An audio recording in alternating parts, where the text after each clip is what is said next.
ভূমধ্য সাগর দিয়ে অবৈধ পথে বিদেশ যাত্রা কোনোভাবেই ঠেকানো যাচ্ছে না। বিশ্বের সবচেয়ে প্রাণঘাতী রুট হয়ে উঠেছে ভূমধ্য সাগর, যেখানে প্রতিটি মুহূর্তেই থাকে মৃত্যুর হাতছানি।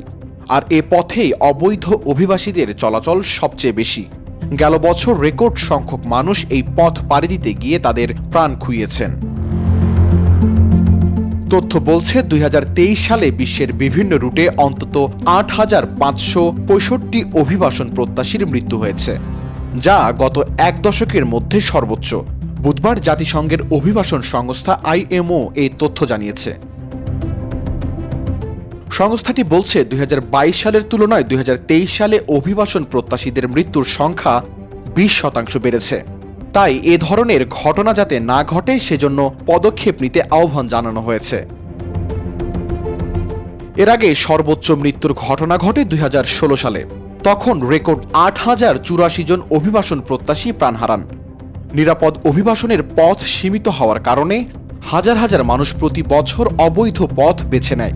অবৈধ পথগুলোর মধ্যে সবচেয়ে প্রাণঘাতী রুট হল ভূমধ্য সাগর। গত বছর অন্তত ৩,১২৯ জনের মৃত্যু ও নিখোঁজ রেকর্ড করা হয় এই পথে। ২০২৩ সালে অর্ধেকের বেশি অভিবাসন প্রত্যাশীদের মৃত্যু হয় পানিতে ডুবে, ৯% মৃত্যু হয় গাড়ি দুর্ঘটনায় এবং ৭% মৃত্যু হয় সহিংসতায়।